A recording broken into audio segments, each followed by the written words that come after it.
안녕하세요. 부탄시입니다. 이번에 같이 공부해 볼 지역은 천안이에요.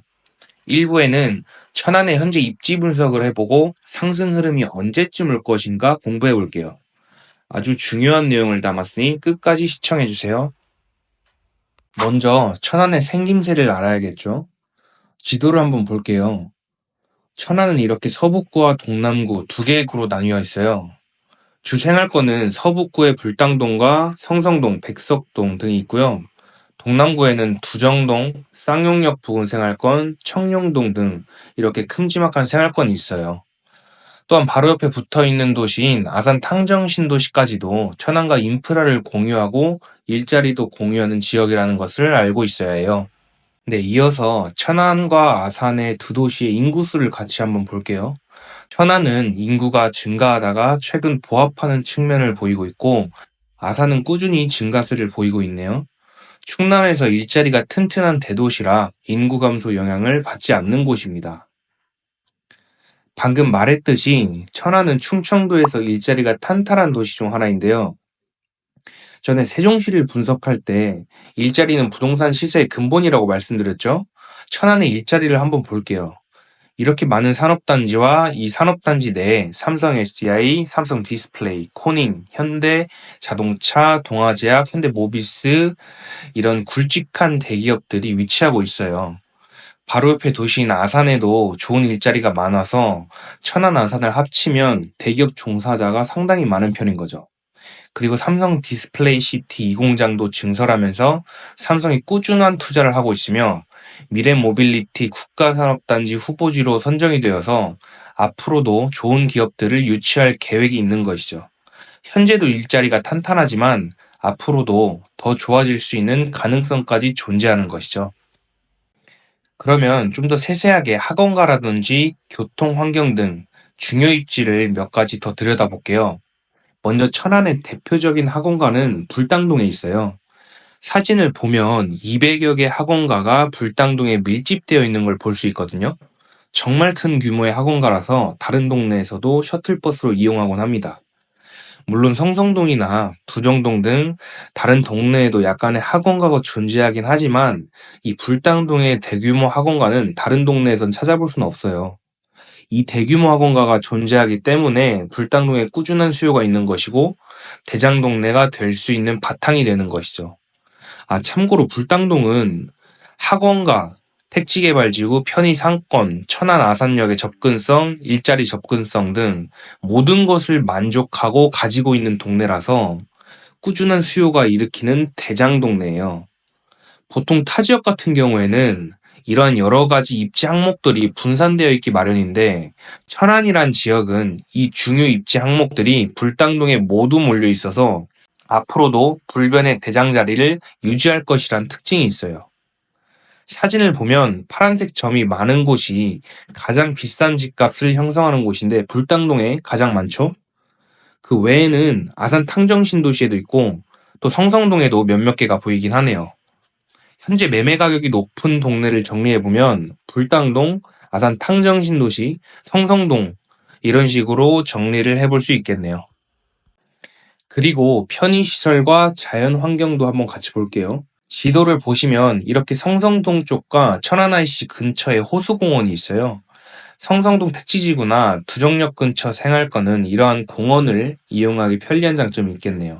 요즘 러닝을 또 많이 하는데 공원 근처에 가보니까 저녁 때는 러닝 운동을 하는 사람들도 많이 보이고 또 카페도 형성이 잘 돼 있어서 꽤나 사람들이 많은 이용을 하고 있는 것을 봤어요. 그리고 이 위치에는 코스트코와 이마트, 롯데마트 등 대형마트가 있고요. 대형 병원은 이 위치에 당국대병원과 순천향대병원이 있어요.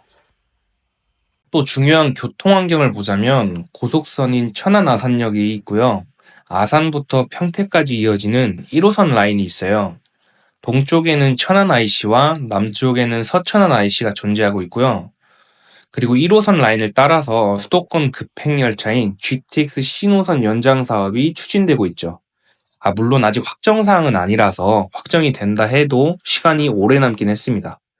그래도 실현된다면 충분히 집값에 영향을 줄 수 있는 호재이긴 하죠. 참고만 해주세요.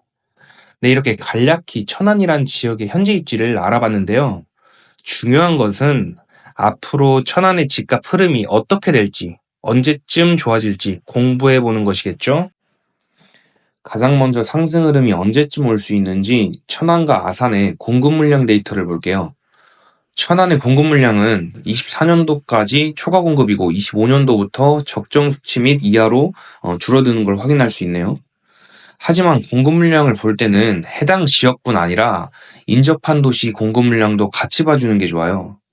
그래서 아산 입주 물량을 본다면 지속적으로 초과 공급이 있는 것을 알 수 있는데요. 조금 더 자세히 들여다보면 아산의 공급 물량이 천안에 영향을 줄 수 있는 범위는 탕정신도시 정도라고 볼 수 있어요. 아산의 서쪽 저 멀리 있는 생활권이 입주한다고 해서 천안까지 큰 영향을 줄 수는 없기 때문에 탕정신도시 근처 입주 물량만 고려하면 된다는 거죠. 아산 탕정신도시 근처 공급을 보면 27년까지 매년 공급이 있네요. 어느 정도 영향을 줄 수 있는 수치라고 생각됩니다. 여기서 공급 물량이 부동산 시세에 어떤 영향을 주는지 간략히 설명해 드릴게요. 먼저 여기서 이야기하는 공급 물량이란 새로 입주한 아파트를 이야기해요. 새로 입주한 아파트는 분양받은 사람 모두가 바로 거주하지 않아요. 전세를 맞춰서 잔금을 내는 사람도 많거든요. 그러면 새로 지어진 아파트에서 전세 매물이 여러 개 나오겠죠? 반대로 바로 입주하는 사람들은 기존에 어떤 아파트에서 살다 올 거 아니에요. 그러면 그 아파트에 전세나 매매로 거주를 하다가 이사를 오는 것인데 기존에 거주하는 아파트는 빈집이 돼서 전세 매물 또는 매매 매물로 나오는 거죠. 이렇게 매매 전세 매물이 시장에 많이 풀리면서 가격 경쟁을 하고 하방 압력을 주는 원리예요. 그리고 이 가격 하락이 새 아파트뿐 아니라 주변 기축 아파트 전세 시세에도 영향을 끼쳐요. 전세 가격이 급락하면 매매보다는 금전적으로 부담이 안 가는 전세로 사람들이 쏠리면서 매매 수요는 줄어드니까 매매 가격에도 하방 압력을 주는 거죠. 투자자 측면에서 봐도 전세 가격이 내려가면 매매가와 전세가의 갭이 벌어지니까 투자금이 많이 들어서 매매하려는 투자자도 줄어든다는 거죠. 그러면 매매 수요가 전체적으로 줄어들면서 매매 가격에도 하방 압력을 주는 것이죠.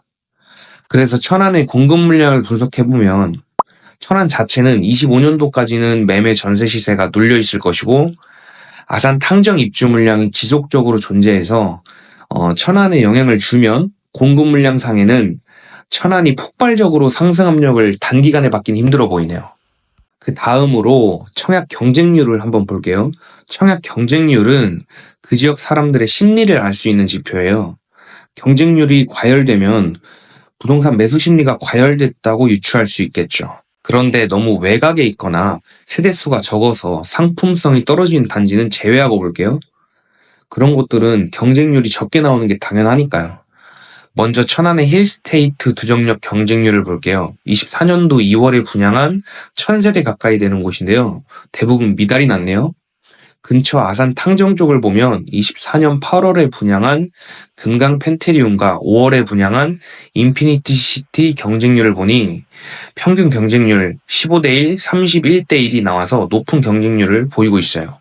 청약 경쟁률을 볼 때는 심리가 살아나고 있다라고 볼 수 있겠네요. 다음으로 미분양 데이터도 볼게요. 사진을 보면 미분양 수치가 1,500건 이상으로 아직 어느 정도 존재하고 있어요. 하지만 전체적인 추이를 볼 때는 미분양 수치는 감소하고 있는 추이다라고 볼 수 있어요. 그래서 청약 경쟁률과 미분양 데이터를 종합해 볼 때 분위기가 점차 개선되고 있다라는 판단이 드네요. 네, 마지막으로 매매 전세 가격 지수를 볼게요. 천안에서 상급지는 서북구이기 때문에 서북구 기준으로 볼게요.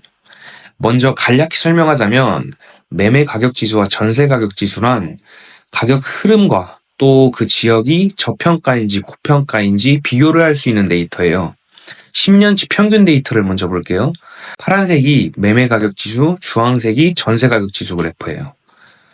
서북구는 전세 지수가 대부분 매매 지수보다 우위에 있었네요.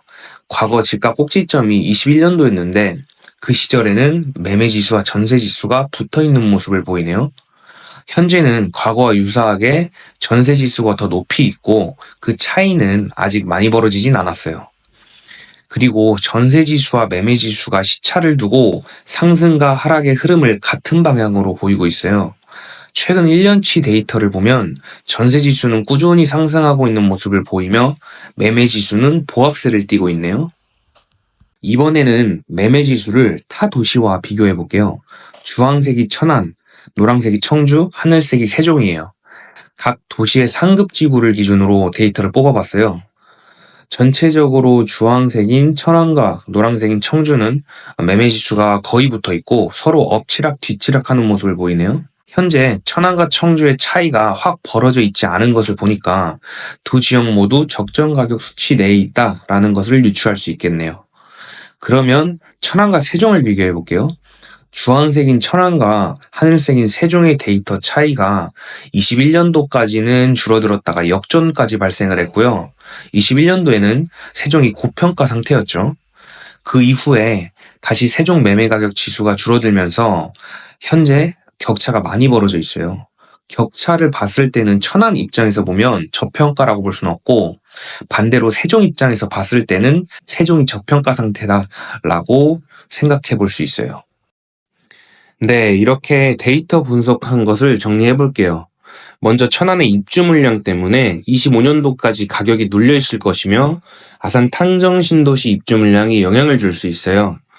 청약 경직률을 봤을 때는 천안 아산 사람들의 매수 심리는 연초보다 많이 올라왔다는 것이죠. 또 미분양 수치는 현재는 남아있지만 꾸준히 감소세를 보이고 있고 전세 가격 지수가 상승하는 모습을 보여 매매 가격 지수도 상승할 여진이 있다라고 생각해 볼 수 있네요. 타 지역과 비교하는 매매 가격 지수를 봤을 때는 천안은 현재 적정 가격선에 위치해 있다라는 것을 알 수 있고요.